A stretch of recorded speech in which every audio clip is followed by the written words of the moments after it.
Good morning, everyone. I'm John Colmel, and pleased to again chair this joint meeting of the Power Authority and Canal Board, and welcome all of you, my fellow trustees, as well as the Power Authority team. As always, this meeting's been duly noticed as required by open meetings law, and I'm happy to call it to order. As always, need to start with a motion to adopt our agenda. Unless there's any requests or recommendations for amendments to the agenda, I'd ask for a motion to do so. So moved. Second. Have a second? Heard a second there. All in favor? Aye. Aye. Aye. Any opposed? Motion carried. As is customary, we'll start this meeting with limited executive session, return in a half hour or so to open session. If I could ask for a motion to conduct the executive session in pursuant to section 105 of the Public Officers Law. So moved. Second. All right, all in favor? Aye. Opposed? Motion carried. We will convene to executive session and be back with all of you in a bit. Thank you. All right, welcome back, everyone. If I could start by asking for a motion to resume our meeting in open session. So moved. Have a second? Second. Thanks, Tracy. All in favor? Aye. Aye. Any opposed? Motion carried. We're back in open session, and as always, no votes were taken while we were in executive session. We will be approving a number of actions later, whether it be in the discussion or consent agenda relative to the list of contractors that's been provided to us and any conflicts that any of us may have. I want to ensure that there's no changes or amendments or additions there too. All right, otherwise, let's pick it up with Gil and an update from the top of the house and a strategic view as to where we are and where we're going as an organization.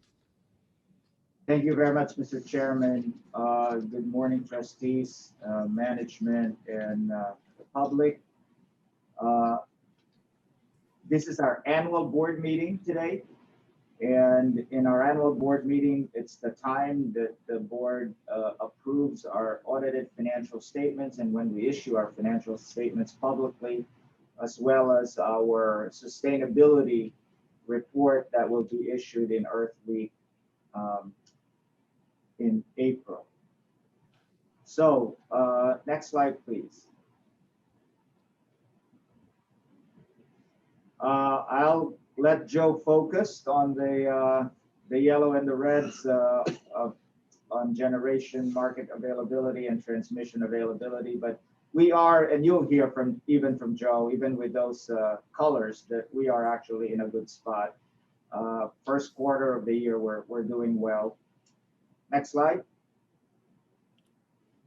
If we're in a good spot, why are they yellow and red? Well, we aim high and there's stretch goals. And again, I'll let Joe talk about what those events have been. And I know that in generation, we should be able to get back on track. In December, you approved our Vision 2030. We're well underway in implementing our plan. And you know, what I thought I would do going forward is to highlight, do a little deep dive on one strategic initiative and one foundational pillar. Today, I want to focus on transmission and ESG. Next slide, please. So this is our strategic plan on transmission that you approved last December. Next slide, please. One of the projects that I want to highlight, it's called the Northern New York Priority Transmission Project. This is a project that was approved under the legislation that was passed last year to accelerate the build out of renewables and the associated transmission. And this is really an augmentation of our Smart Path project, which is if you look at the line, the non-red is our Smart Path, the red is the priority transmission project. So basically we're completing that path from the east, close to Vermont, all the way down to Messina, and then south to Marcy. And that's going to enable the importation of renewables from upstate to downstate, about 1,000 megawatts. And it will also catalyze the development of wind farms and solar farms in that area that will then connect to the green superhighway to bring that renewable downstate. So it will have a catalytic impact. It should create jobs and pilots in the communities in the North Country all the way down to, again, Marcy in the Utica area. Next slide, please. You heard from, I'm not going to go into detail because Carrie Jane talked about this in our governance committee meeting earlier today, but ESG is one of the foundational pillars of Vision 2030. We want to be a best-in-class ESG company, not just in our space, but generally, and make sure it's part of our DNA. It begins with a sustainability plan, that's a living document, and that will evolve as we evolve and implement Vision 2030. So this was really developed with a lot of stakeholder engagement, both internally and externally at NYPA. Next slide, please. In 2020, we conducted a comprehensive materiality assessment, which resulted in 15 material areas of focus. We did benchmarking with peers, look at industry trends, state regulations and initiatives, and other frameworks and standards. So this is, again, a very much aligned with where not only our industry, but this area of ESG is headed generally. Next slide, please. So starting this year, we will publish an annual sustainability report, as I had mentioned to you, and a plan, and that will be issued during Earth Week. We have a lot to be proud of in terms of initial achievement. At the height of the pandemic, we were able to issue $1.2 billion in bonds, 800 million of which were green bonds. We've been able to support over 400,000 jobs that are supplied by our clean hydroelectric power. We've launched our DEI initiative, and you heard in our governance committee the progress that we're making there.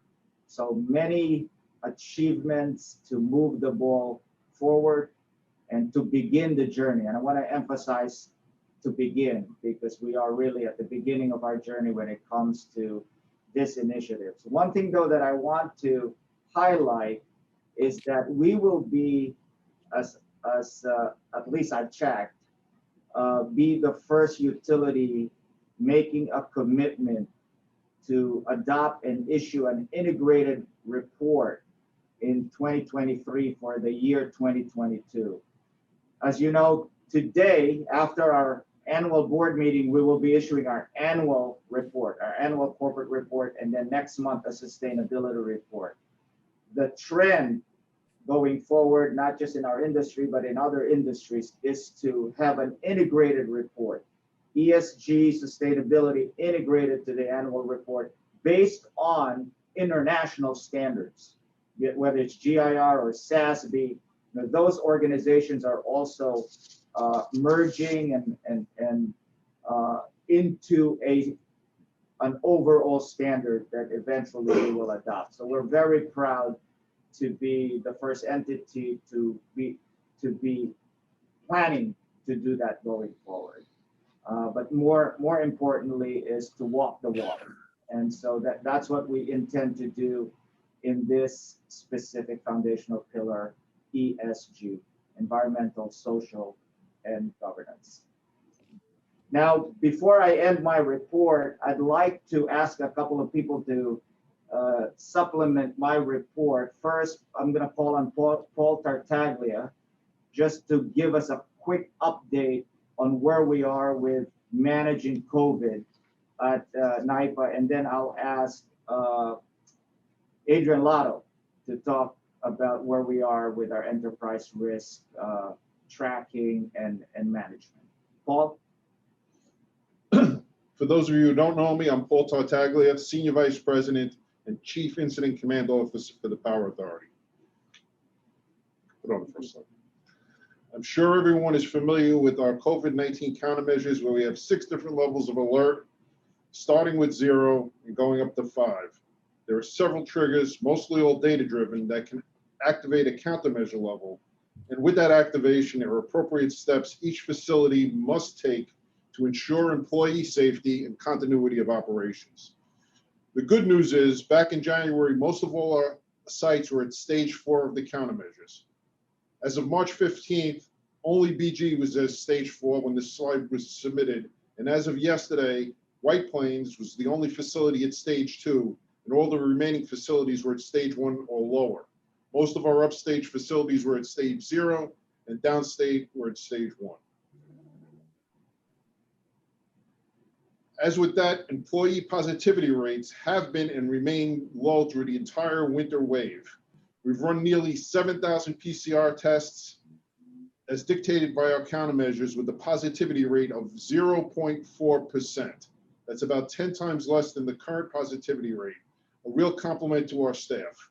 We did pause a small number of construction projects outside of our fence lines and some at our customers' request inside their facilities. All of those projects have been restarted. We are preparing a detailed plan to bring our workforce back into the office through the summer and working with our HR team for a transition to the new normal for later this year. As you can see from this slide, our decisions have been data-driven. Rates of change driven on data, trends, rates of change. Some of the same math that we use on our ISOC to manage our equipment health, and now we use that to manage the health of our organization. The red box to the left shows some of the data that we tracked in a snapshot from January, and to the right is a snapshot from last week.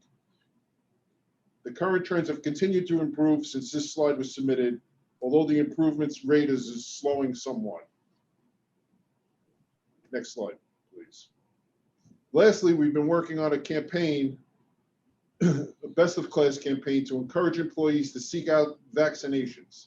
It's clearly the best path to new normal. We've used multiple tools to encourage employees to seek out vaccinations. We've provided them with Q&As, video seminars with outside third-party SMEs, employee stories, appointment search apps, and even 4 hours off with pay if they have an appointment during the workday. We even had Gil produce a video earlier this week to encourage our employees. As of the 18th, 230 employees have self-reported being vaccinated, and as of yesterday, 520 have reported to be self-vaccinated. That represents about 22% of the entire staff. Personally, I think our efforts have been very successful in protecting the staff and ensuring the continuity of operations, particularly during this winter wave.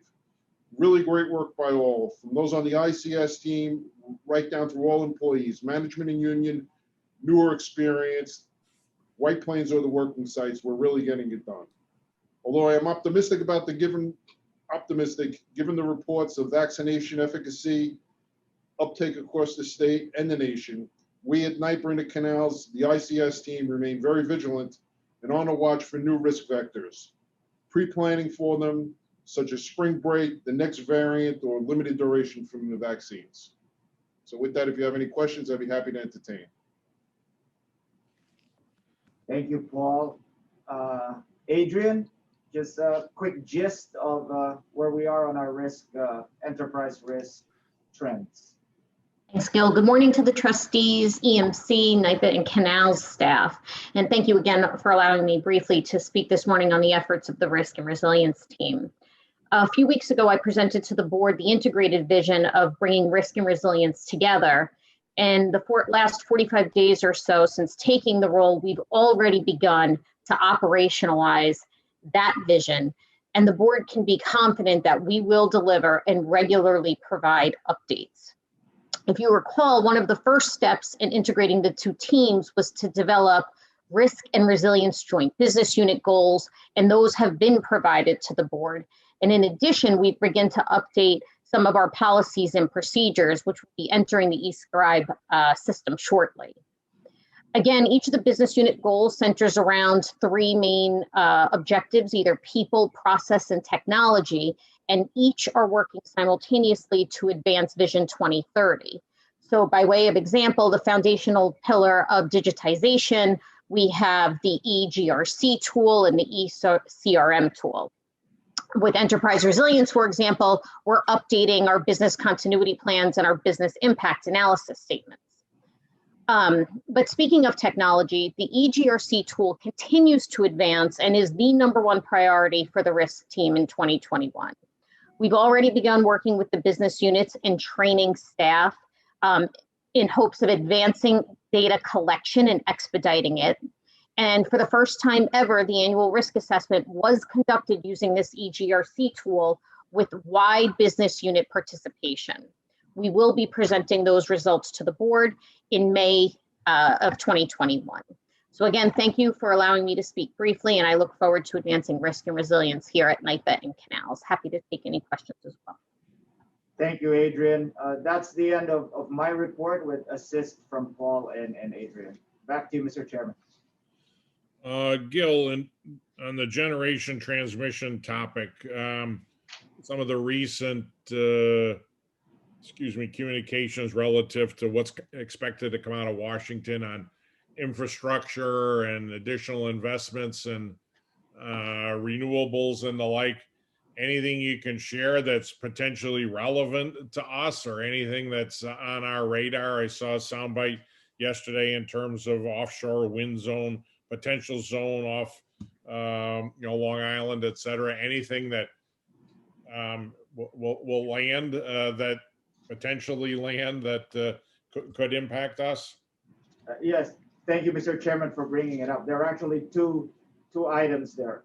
Yesterday, the Biden administration issued a goal of 30 gigawatts or 30,000 megawatts of offshore wind in the Northeast to support that with various programs and incentives and low interest loans, and also to avail extra sites out in the ocean for offshore wind.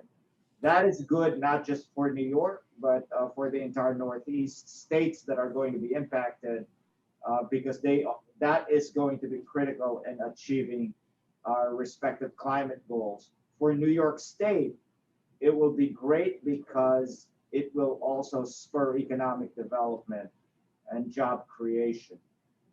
Specifically to NIPA, as you know, we have already partnered with two developers of offshore wind, Ørsted and Equinor, in their projects, whereby we are going to be helping to develop the dry portion of the transmission, meaning out of the ocean and onto the land, connecting to the grid Right. of either LIPA or Con Ed.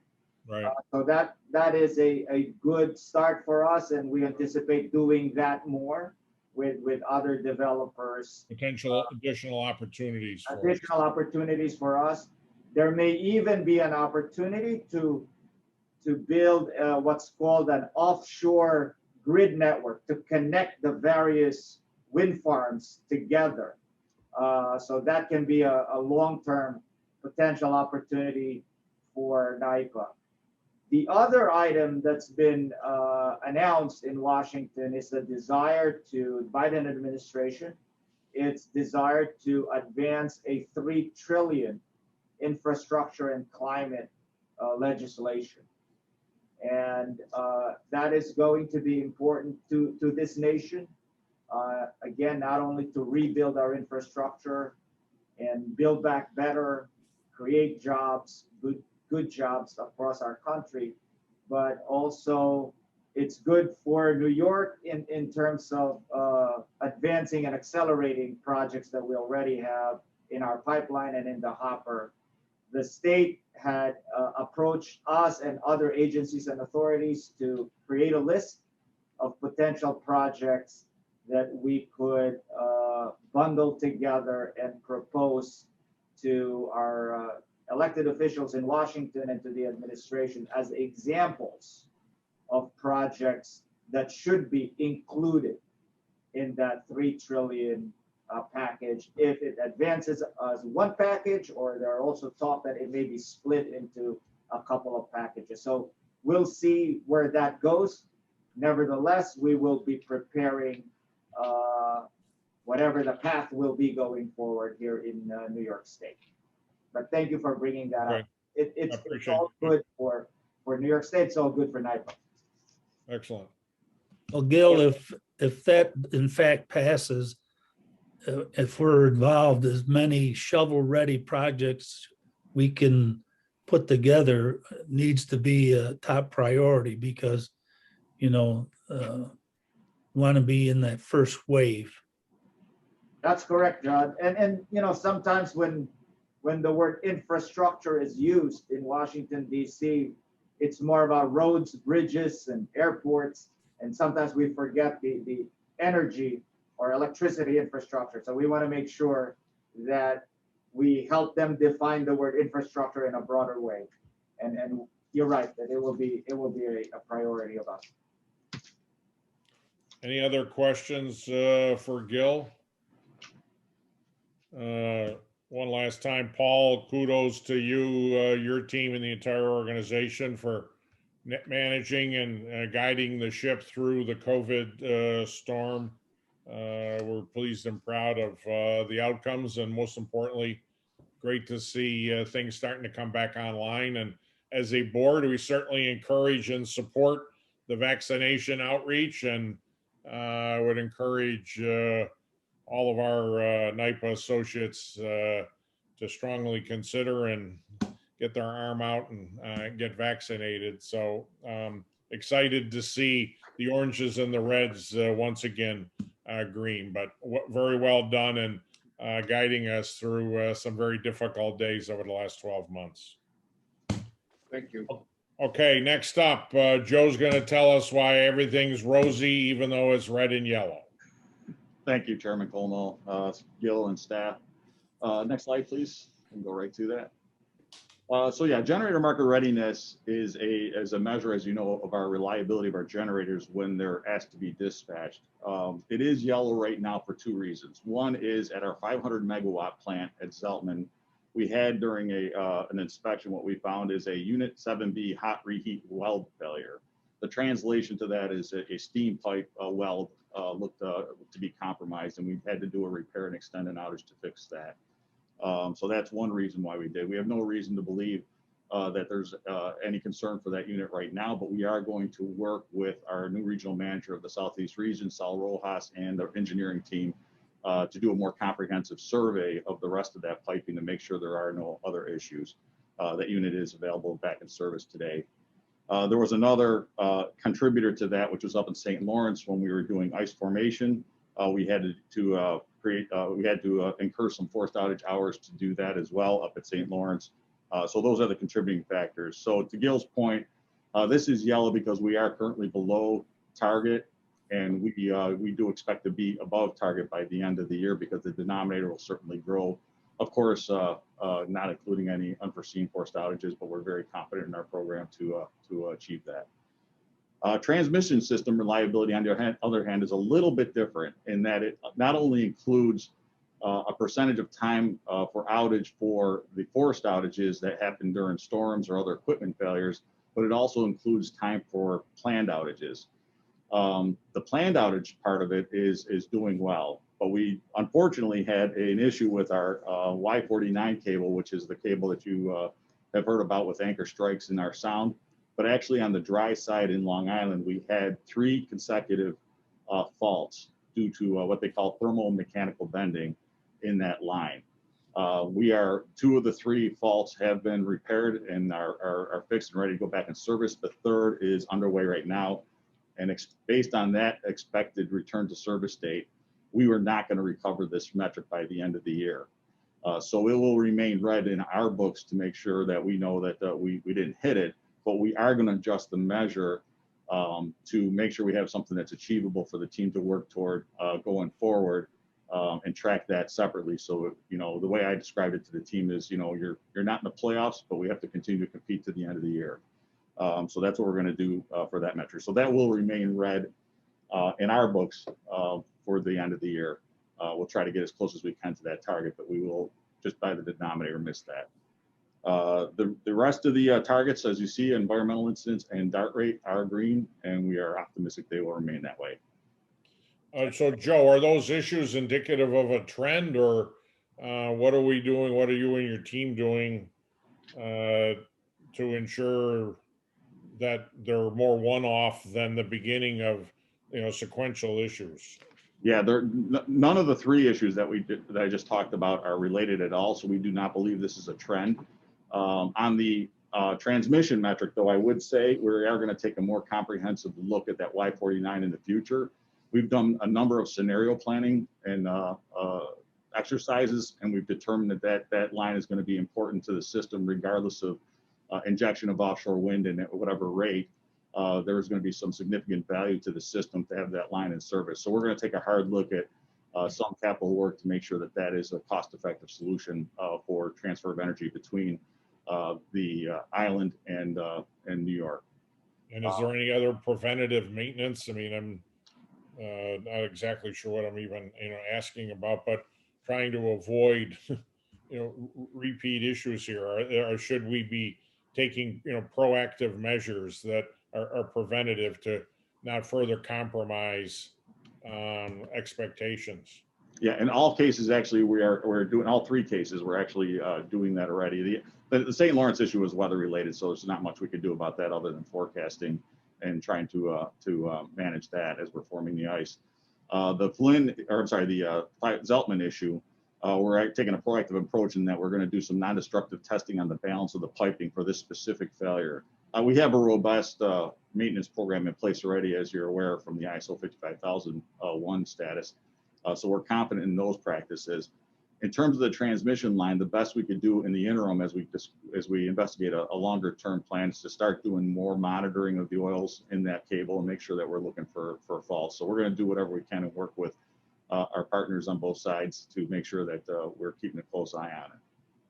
So Joe, Chair, if I could ask a question, just still on the transmission reliability issue, is it that once we're behind, you're never able to catch up? Because unlike the generation readiness that you discussed, you feel like by the end of the year, we'll be able to make up some ground and end up in meeting our year-end target. But with the reliability issue, I think I understood you saying that we will remain red, which means that we will not be meeting our target. So we don't have the ability to catch up. Is that because this look back this review that you're doing is one that is, takes, a longer period of time to be able to come up with solutions? How is it that we're not able to get to a comfort that we can meet our target by the year end, considering we're just in March?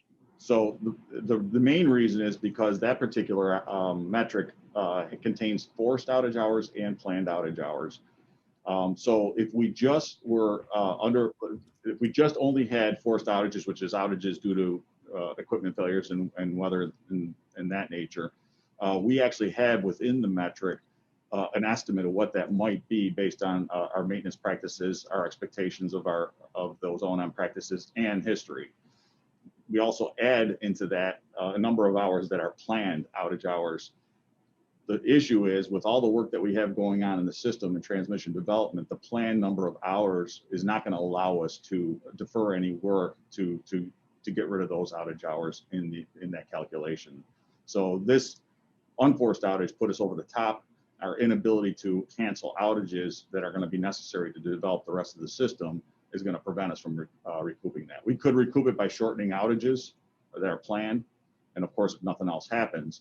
But it's after going back to the team and looking at that and seeing if that's a strategy we could use, it was determined that these outages are going to be absolutely necessary to accomplish what we need to do. So that just creates the numerator that is not going to be achievable. I don't know if that answers your question. Well, math and scorecard aside, Joe, so what does that mean? Are we going to have customers without power because, we can't ever catch up? I assume the answer to that is no, but. No, the answer is no. So what does it mean? We can't recoup what's been lost. So what's the downside exposure from a customer standpoint? So it's more from a system standpoint, from the perspective that we are one of several contingencies in the system, and whenever we're not available for whatever reason, either planned or forced outage hours, we could potentially put the system at risk if some other outage occurred. So we keep a high target on this to make sure that we're reliable as those other things happen. So you won't see people without power, imminently because of these outages and these planned outages, and even a potential forced outage. It could occur for a period of time as the system restores itself, but in large part for what we're doing, because we're the backbone, there's a lot of contingency in place for that. So this is a high level of expectation and measure we keep to make sure that we're not the one that, is the last straw to break in that system. So what's the threshold metric then? So 88.75% was our target, and we're not going to be able to hit that. What's threshold to ensure there aren't outages, or that we are deemed reliable, or that we are there? I mean, how, in terms of where you now expect to end the year, are we bumping up against a threshold minimum, or are we still well in excess of where we need to be for the benefit of our customers and those who benefit from what we deliver? Well, we're going to go back and recalculate it based on that question, John. And I think what we're going to find is that we're going to be well above any metric that's going to impact the system. So we're going to readjust that target to make sure we have that all in place. The planned outages are coordinated through the New York ISO, and those are done years in advance in some cases. So those will not at all impact the system reliability. But of course, we want to be very accountable to maintain that schedule, because any delay in our outages will delay further work in other people who have scheduled outages. So we like to be as 100% compliant or even quicker on those. So that percentage will always remain very high. Well, if you could come back to us with that information, and we can rethink scorecard, but red implies a sense of, just that, Houston, we got a problem. And if this is merely about, well, we can't give ourselves an A+, but in terms of meeting our fundamental objectives to serve our customers and the state, we haven't compromised the outcomes. I don't want to send an inappropriate message to anybody who's looking at this that our transmission system reliability is unreliable. So if you could come back and educate us as to where you expect to be, what the thresholds and the minimums are, and we can figure out how to recalibrate the scorecard accordingly, that would be helpful. I don't know, does that make sense, fellow board members? Yeah, Mr. Chairman. Yes, I agree. Given what happened in Texas, these types of indicators here could be misconstrued. Which is exactly where I'm coming from, Mike. Yeah. Mr. Chairman, can I go back to Y49 question for Joe? Is my understanding correct that our Mission 2030 pamphlet it includes replacement of that Y49 line at some point in time? I don't know if it's transmission development. I don't know if it's explicitly in the Vision 2030, but transmission development itself is. And so this is a line we consider crucial and would become part of that strategy, yes. Yeah, Judge, if I could just add, Joe, the Y49 starts from New Rochelle, and then it goes under the Sound to Garden City on Long Island.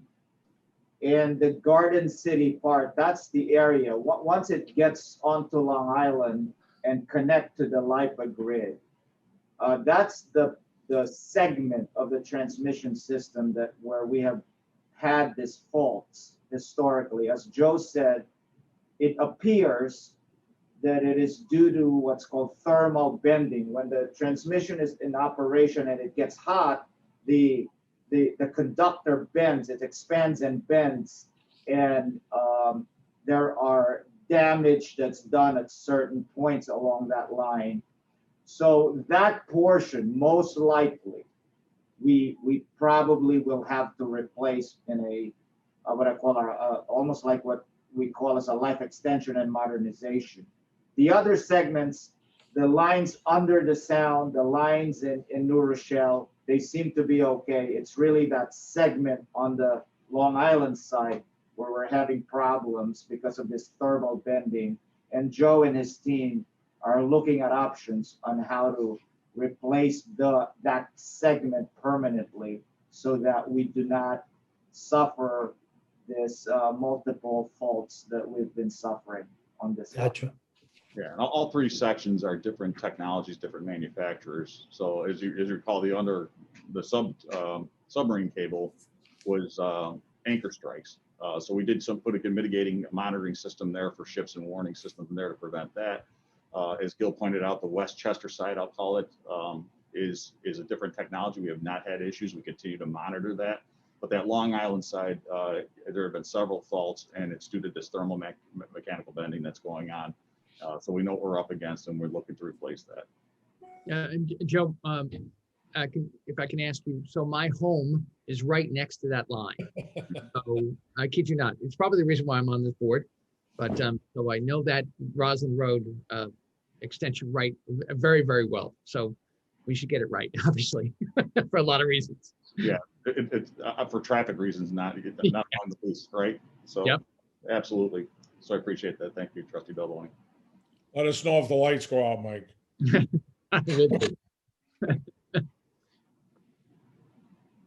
So if there are no other questions, I just had one other topic to touch on, and just wanted to, this is just an indication here, this Robert Moses Unit 4 crack repair. We get a lot of attention. We have a lot of strategies going on, a lot of initiatives going on, but this is just another great catch on a routine basis that our operations staff caught at Niagara, where they discovered in a routine maintenance, we have a 5-year maintenance that's largely scheduled every 5 years for all of our 13 200 megawatt units at Niagara, largely due to alignment of the units. We know that the plant moves, it's a huge plant. So we go in there and just double check alignment and so forth. And of course we do visual inspections. And we discovered, as you can see by these images, a very significant crack in the turbine runner. This is unusual for us. We have not seen that before, and we did investigate and are looking at root causes for that right now. But we did do an in-house repair, provided the staff with training on this particular kind of weld. And they did it in-house under the leadership of Angel Rivera, who's our superintendent over there at Niagara, to repair and put this back in place. It was during the scheduled outage. It was just extended to fix this, and they're going back to the regular outage work. But just wanted to illustrate that, despite what we hear about all the things that are going on with COVID, DEI, and all the other important initiatives we have, that there's also some day-to-day important work that's going on, that the staff has been incredible maintaining these units and keeping them reliable. So the repair is in place, and we're going to continue to inspect the balance of the units. Again, we do not suspect, John, anticipating your question about whether this is a chronic issue. We think this is isolated based on our metallurgy team, but we are going to continue to monitor this. Okay, I won't ask the question then. Any other questions for Joe? Or was that enough? I guess I'm left asking, seeing that there's 6 out of 13 cracks that have been fixed, and I assume that the other remaining 7 will be quickly fixed. I don't know if that that means that the system continues to be compromised because we haven't fixed all 13 cracks or not. No, in this particular case, we have 13 200 megawatt units at the Robert Moses plant at Niagara, which is the bigger of the 2 plants at Niagara. And with up to 2 units out of service, because we did the upgrades back in the 90s and early 2000s, we are not impacting at all our ability to produce electricity at Niagara with these units on service. It was those upgrades actually allowed us the ability to have 1 unit in an outage at any given time intentionally. So we're not impacting the capacity of the Niagara plant at all with this right now. Now, Joe, the question is on your bullet, there's 6 of 13. Oh, they're still underway. Yeah, they're all going to be repaired before it goes back to service. Fixed. Yes, I'm sorry. Yes, if that's the question, yes, they'll all be repaired. Yeah. Thank you. Other questions of Joe? He gets the Christmas tree award this meeting. Okay. Sarah, you're all Yes. green. You're all green. Yeah, All I'm right, wearing Sarah. my scorecard's green. I'm trying to, spring is sprung. So yes, thank you. right. Thanks. Thank you, trustees. Lift us up. Mhm. Lift us Okay, up. so, okay. Thank you for your support in 2020. I know it's our annual meeting. We had a lot of headwinds in 2020, and I feel very good about the start of the year in 2021. We are on track to meet, our merchant margin or within a respectable band. Specifically around that, I would highlight the hedging activity and the hedging program that we installed and began implementing last year, where we are ahead of the minimum targets that we set for both 2021 all the way through to 2024. Again, you can see the tightening of the bands and the reduction in volatility. The one area I would flag, whereas last year we saw a depression in power prices, due to the depression in demand from the pandemic, this year we are tracking our hydro flows and the subsequent generation related to that. We've seen in the last few months since we established the budget, 50% reduction in the precipitation in Lake Ontario and Lake Erie, and that does have an impact ultimately on our hydro flows. Clearly, it's not we can't manage Mother Nature, but even with the power prices remaining within a range of what we targeted in the budget, the hydro flows may have an impact going forward, and we will just have to monitor that. With respect to economic development, again, the team continues to move forward very vigorously in attempting to support economic growth and competitiveness of New York State. Ahead of you in the consent agenda are 31 organizations that are looking to invest over $600 million in New York State and attract and retain over 3,400 jobs. And the applicants and the potential allocations are in 8 of the 10 economic development areas in New York. So we are also targeting a very broad geographic spread. Next slide.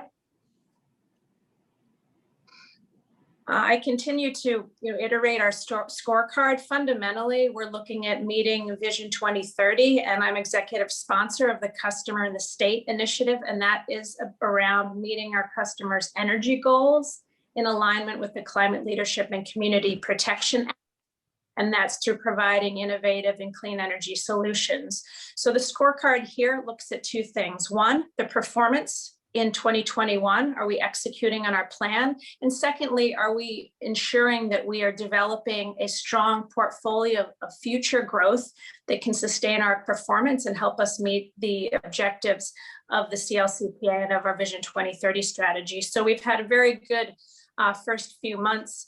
Not much of our pipeline is frequently lumpy, right? Because some of our projects being capital intensive can be larger or smaller depending. So we had a couple of very strong signed contracts that came in the first couple months of the year. One being NYCHA, the New York City Housing Authority, where we're working on boiler upgrades and replacements there. And that is aligned too with our diversity, equity, inclusion targets, as well as the LMI components of the CLCPA. Secondly, we have signed contracts with the MTA for the electrification and overhead charging infrastructure for 40 buses. And then we also have a signed agreement with the Niagara Transport Authority. And so specifically the electrification of 10 buses in Buffalo and associated charging. And we move forward too with the installation of our solar plus storage, as well as ensuring that we're incorporating additional data points to help better serve our customers when it comes to the New York Energy Manager and our flexibility initiatives. And I'll look forward to at future meetings sharing more about that. Next slide. Again, we're focused on top line revenue growth, but also operational efficiency. Really happy with the hire of a new QA/QC, quality assurance and quality control director that's working in our engineering and construction management. He comes from training of Toyota and manufacturing, and that's Mike Quantinens. I'll look forward to having him potentially present in the future, but he has held many Kaizen events where we're identifying very clearly bottom line savings as well as time and efficiency targets, looking to eliminate waste. On our distributed energy resource advisory service, that's Sangeeta Ranade, Evan Kolkos, and specifically for the city of White Plains, Gil was there, the mayor Roach was there, and the groundbreaking of what will be 9 sites that will have solar plus storage at on the rooftops, on parking garages, as well as installed on the ground. And Vanilla Yadate was the lead engineer on that. And when this is all said and done, it will have tripled the amount of solar in Westchester County.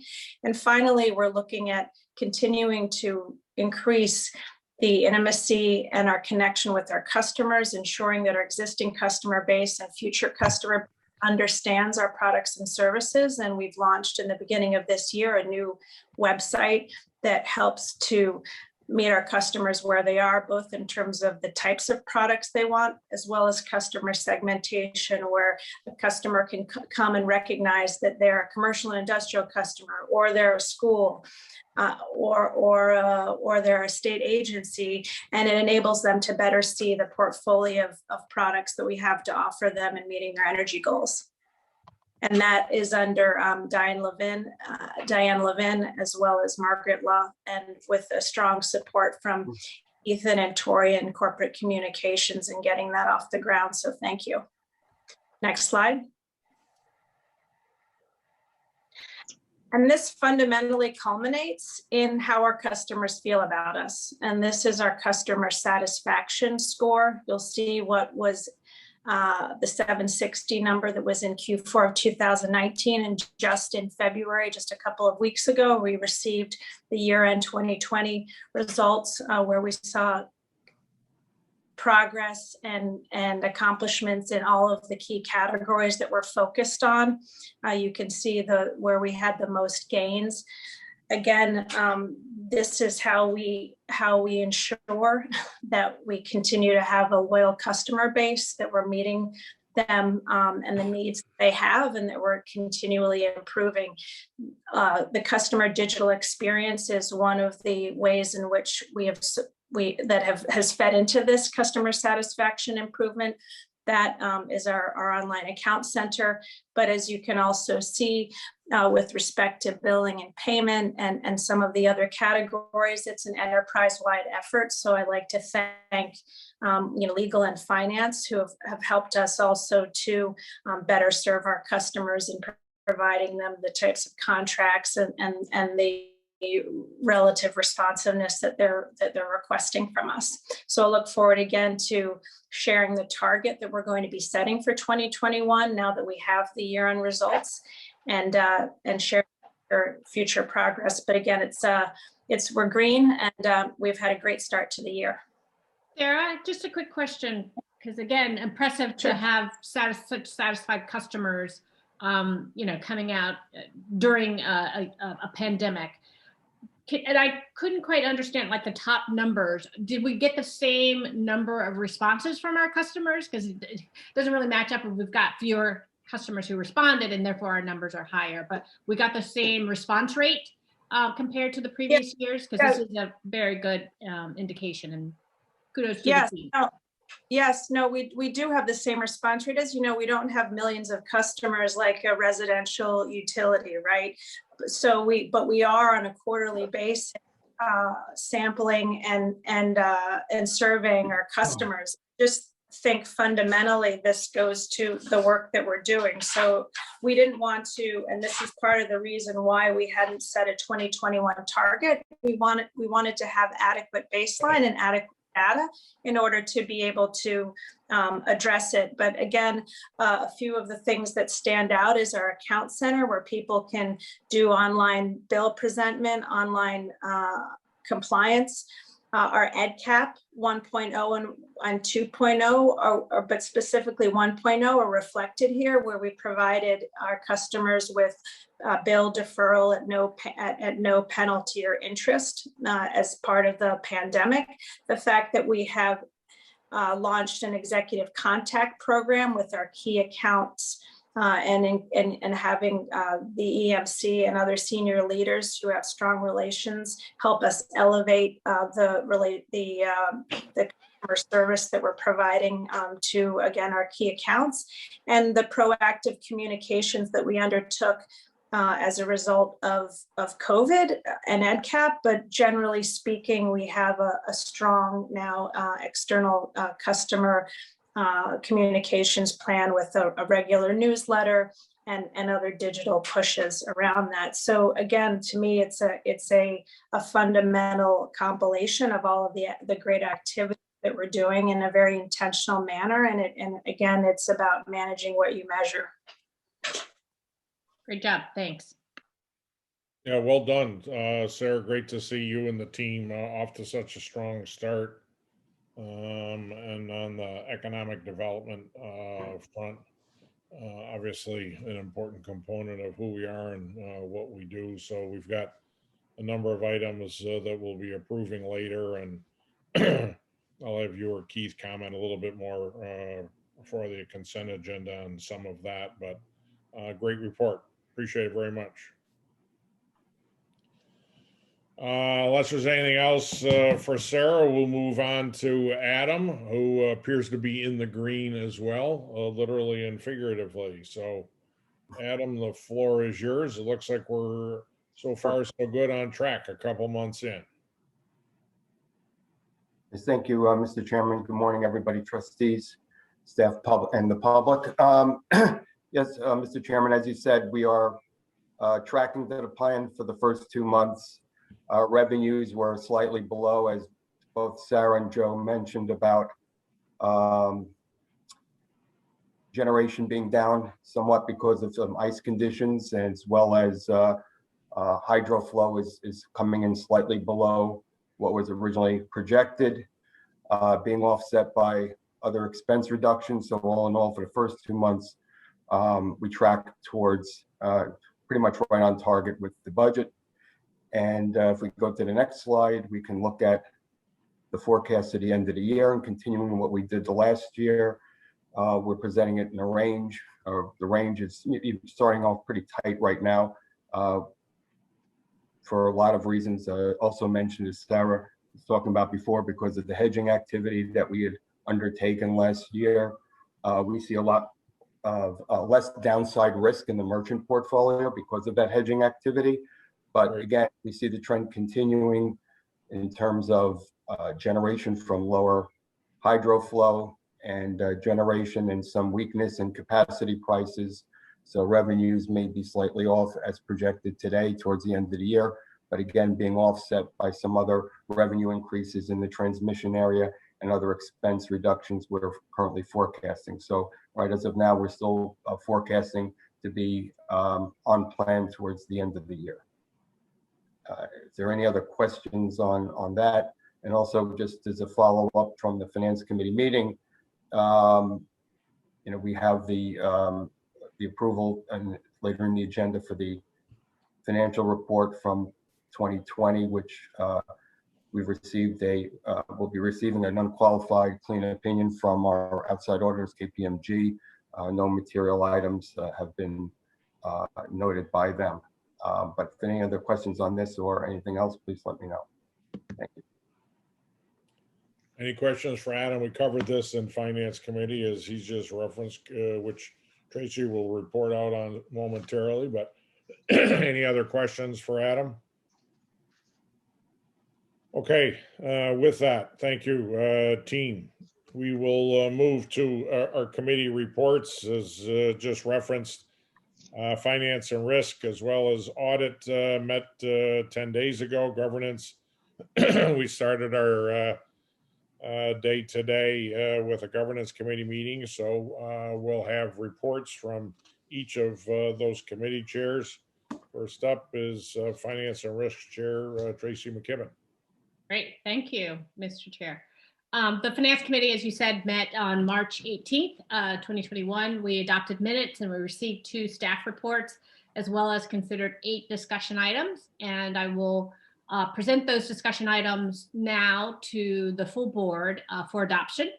The first is the quarterly release of an additional up to $22.9 million in funding to the Canal Corporation to support the operation of the New York State Canal Corporation. We also are submitting the adoption of the second amended and restated resolution authorizing commercial paper notes. This amendment and restatement will provide the authority's officers with the necessary tools to support the commercial paper program for both tax exempt and taxable issuances in accordance with our current needs and requirements.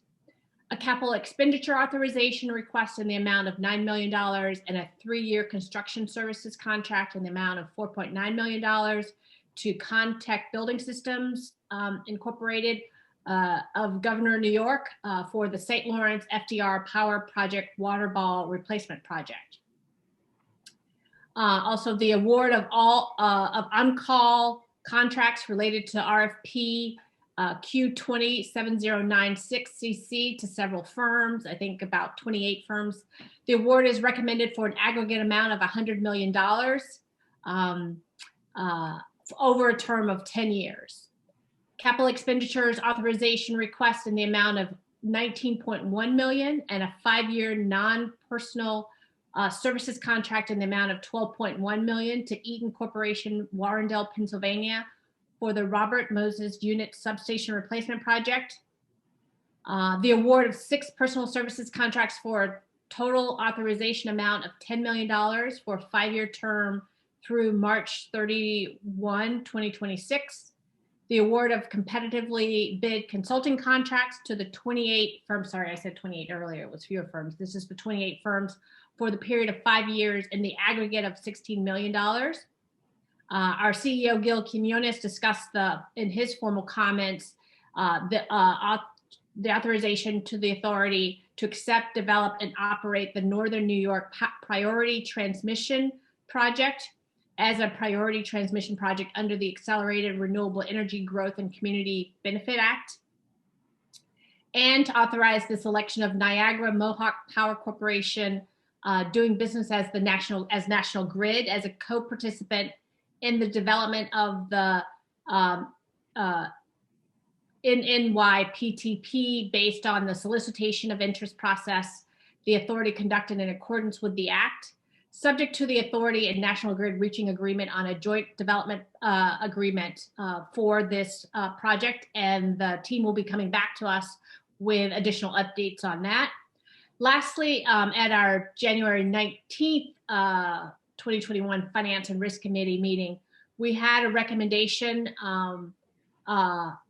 following of an item for the Board of Trustees for approval.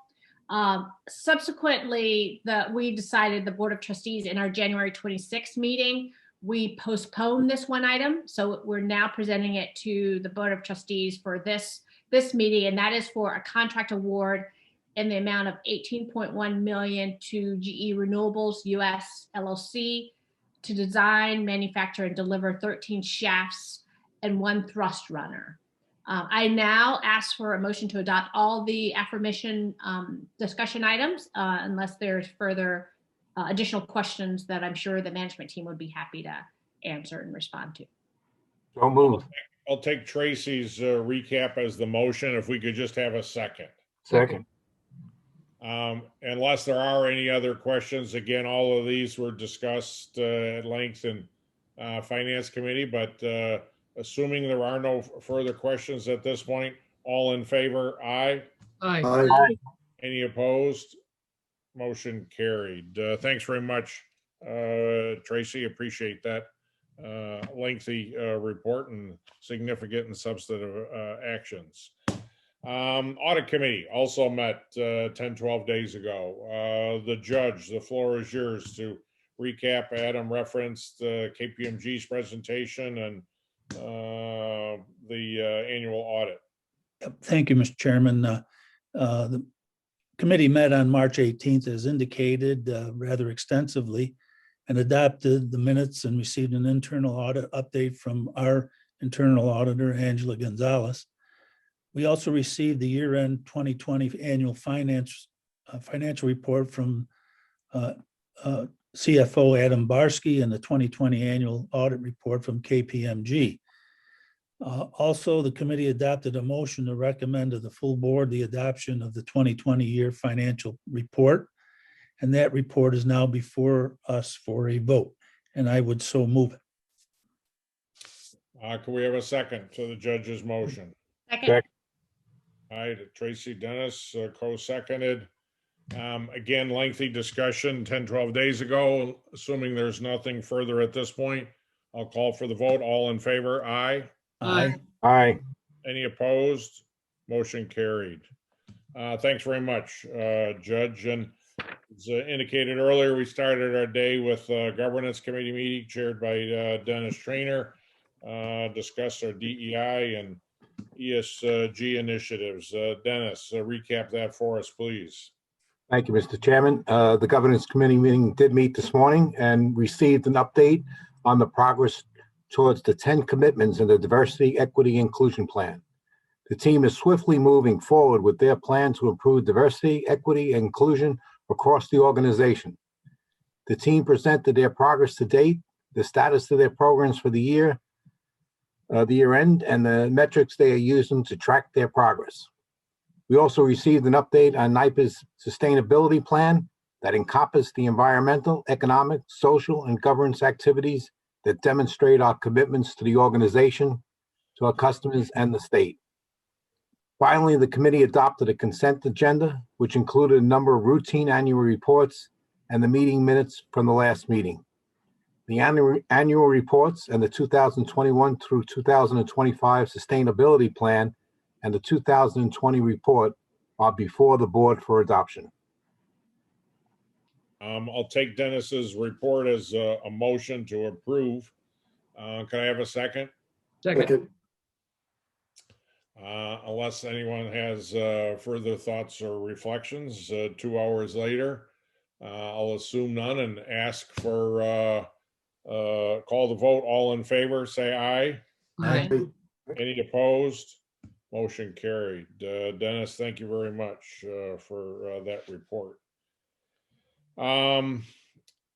Second last item on our agenda is an update on our initiative to reimagine the canals. It's a topic of importance and significance to us, and one that's gotten increasing visibility over the last several months in particular. So Angela's going to give us an update on where we stand and the progress that we're making on this incredibly significant investment we're making.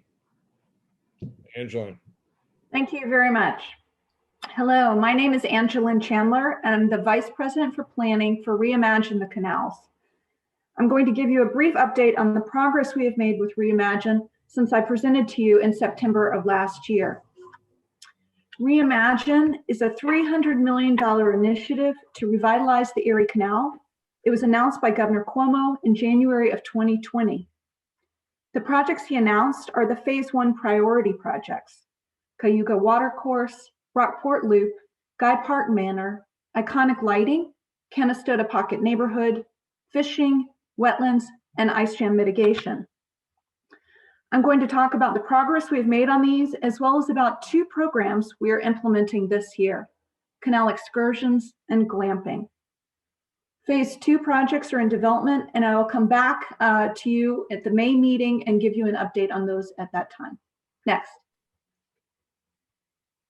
Despite COVID, we have made significant progress. We have established 5 Canal Councils that will serve as communication channels for stakeholder concerns. We have moved all 5 Phase 1 economic development projects forward. We have completed 2 successful pilots for our resilience projects, one for fishing and one for ice jam mitigation.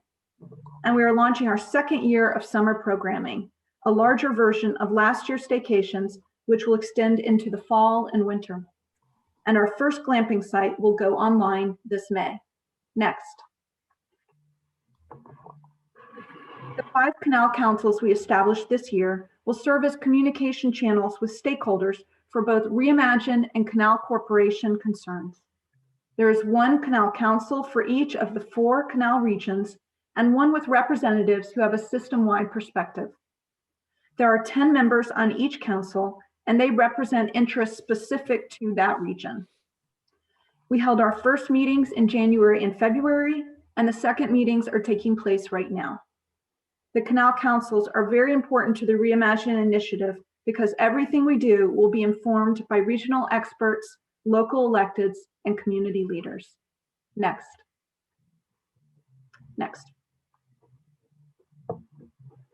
Cayuga Watercourse will be a whitewater park on the Cayuga Seneca Canal where you can surf, kayak, stand-up paddleboard, and go tubing.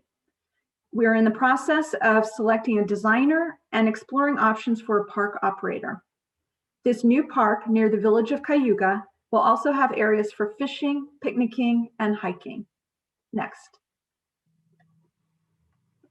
The Brockport Loop project will construct a new pedestrian bridge adjacent to an existing canal guard gate in the village of Brockport. The bridge will connect the SUNY Brockport campus on one side of the canal to the Empire State Trail on the other side of the canal. This bridge is the missing link in an important recreational and connectivity loop in the village. We're in design on this project now. Next. Our iconic lighting project will illuminate canal infrastructure at 6 sites along the canal.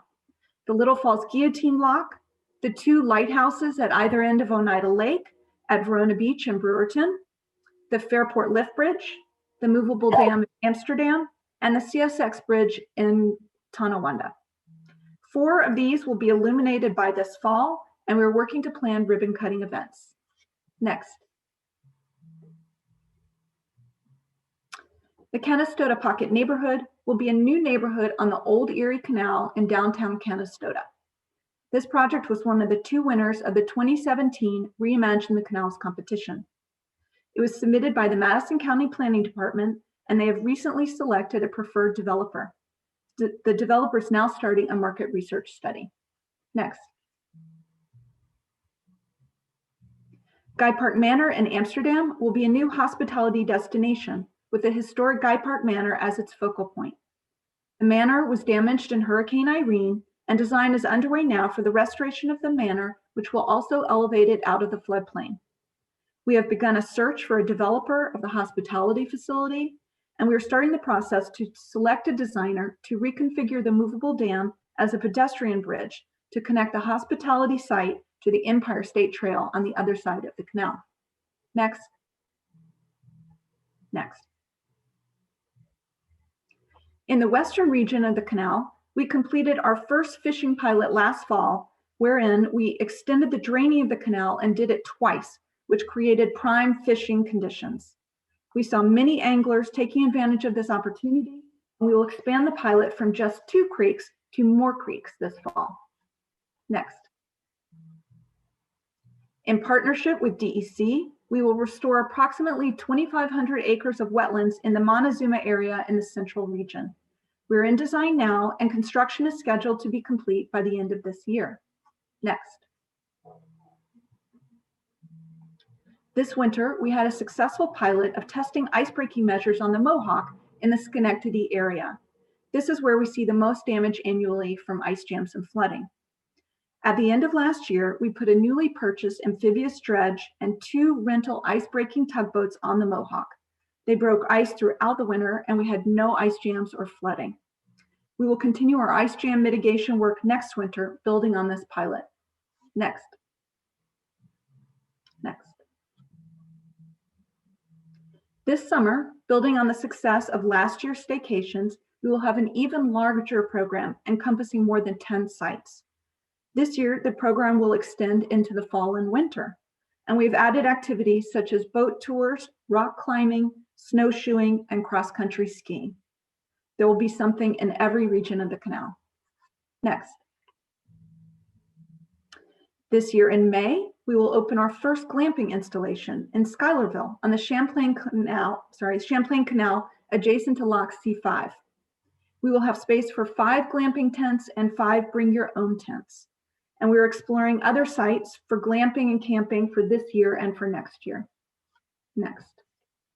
I think we could have a board meeting at that glamping site, huh? I was actually thinking that, so. Absolutely, we'll accommodate you. A little outreach, a board outreach. That'd be very good, Angela. Good review. I hope you submit a good review. Yeah. Okay. So in summary, all 5 phase 1 economic development priority projects announced by the governor in January of 2020 are in design or further along. Our first project completions, the 4 lighting projects, will be done by the end of this year. Phase Great. 2 projects are in development for announcement later this year. And at our next meeting with you in May, we will provide a canals-wide update. Thank you very much. Thank you, Angeline. At the pace of which you move through that, I'm confident the Reimagine Canals will execute with consistent pace and rhythm as well. I mean, incredibly exciting stuff. We're very, very proud of what's happening here. So appreciate and applaud, and can't wait to see more of it come online and more good things happen for many to benefit from.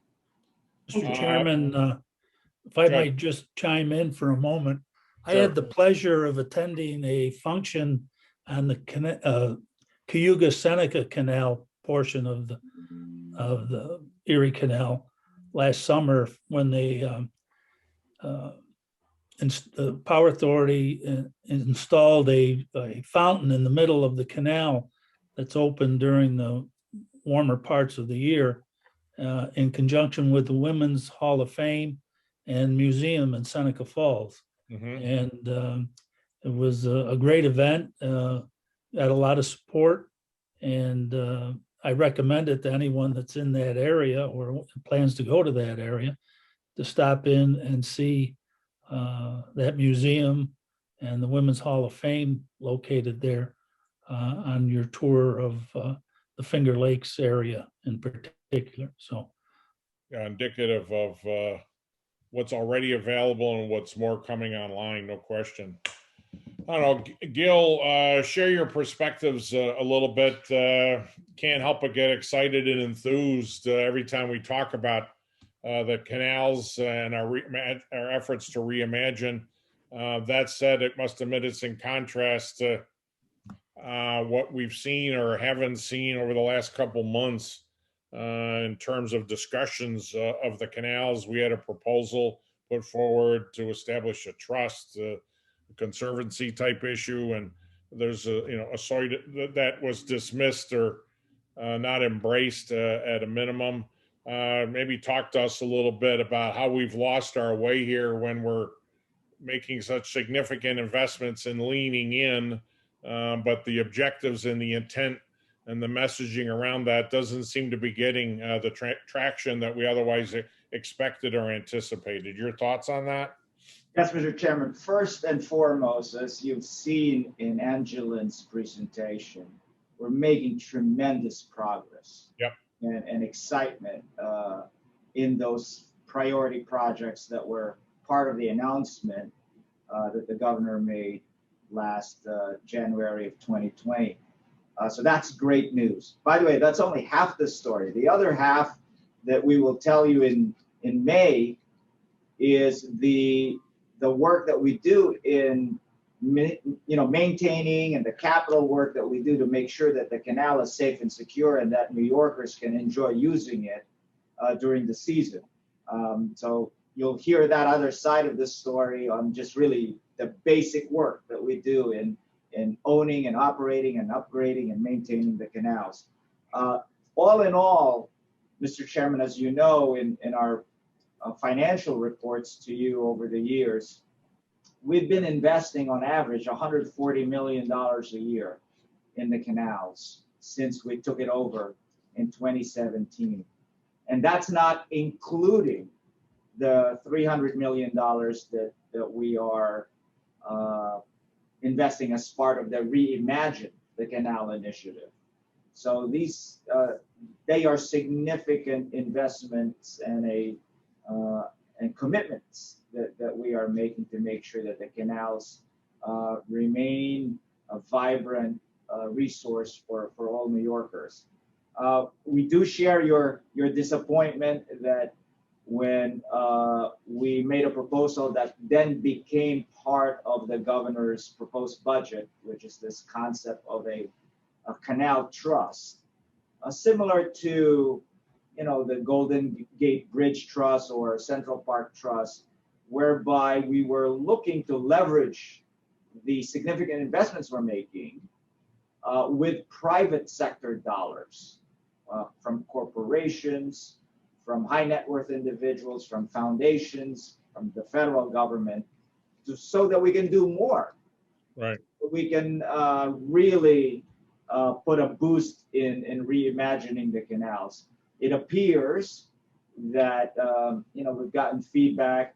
People felt that we did not, or stakeholders, certain stakeholders felt that we did not engage them early enough and often before that proposal became part of the budget. And that's Well, the focus of that discussion has been around control as opposed to optimization of the investment and the opportunities there. To me, it seems to be, you know, horribly misunderstood all the way around. So absolutely, and we do need to be better in communicating our plans and communicating those early to stakeholders, to community leaders, to elected officials, to the press and in media who cover us, and we will endeavor that with high energy and focus. Really, starting today, this is the first that we want to talk about the progress that we're making in reimagining the canal. In May, you're going to hear the basic investments we're making to keep it safe and secure. In between, we're going to be doing a roadshow to make sure that we tell our story completely. We provide all the facts to all the stakeholders so that they know our level of commitment and our level of excitement in this historic asset for all New Yorkers in the years to come. yeah, because as you just recapped, with at 140 million a year and another 300 million for the Reimagine initiative, we're quickly over $1 billion with monies we've already put into the canals, let alone what will be coming. And want to ensure the reasons for that and the benefits from that are evident to all New Yorkers, and that they engage in a constructive, positive, supportive way. Shame on us for losing control of that message or not conveying what we're doing the way we're doing it. But yeah, somehow we need to, you know, grab hold of it again. And I'm confident with our learnings of the last year in particular, we will. But clearly, there should be tremendous excitement around what we're doing and what's already been done to, frankly, pivot canals from what it was to what it will be. So want to ensure we're able to pull people along and pull people forward rather than have too many kicking and screaming and making undue noise, frankly, and creating an unfair distraction for what otherwise is tremendously positive progress.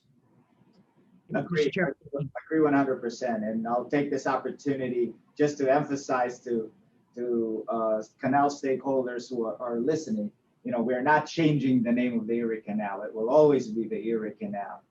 We're opening the canal in mid-May all the way to mid-October. The boaters are going to be able to enjoy it all throughout. So those were some of the concerns that were brought up, and we understand this is a historic asset, and we will respect that as a historic asset for the years to come. Now, the misinformation campaign is overwhelming the real information, and we just need to ensure we carry that ball better. I think, Mike, you were going to say something? I was just going to say, this is a reminiscent of the old Tip O'Neill line that all politics is local. And, this is something as a downstater, I look at this and I get really excited to be anywhere near a part of this because it really is reimagining, and it's awesome to be able to do that. At the same time, I completely understand the perspective that you could have as a local assemblyman, senator, county executive, as Anthony is, that, how is it going to impact their communities? What does it really mean in terms of the current activities, and that type of thing. So I think we just discussed this a little bit beforehand, but I really urge us to take a look at getting into a campaign mode, an information campaign, to make sure people really understand how we got started and where we want to go on this. Yeah, good counsel. And we've, learned some tough lessons that what we thought would be readily embraced and understood. Nope, we've got to bring people up that learning curve. So shame on us, but we definitely will correct the errors of our ways and lean into this aggressively and assertively, because it's an incredibly positive initiative and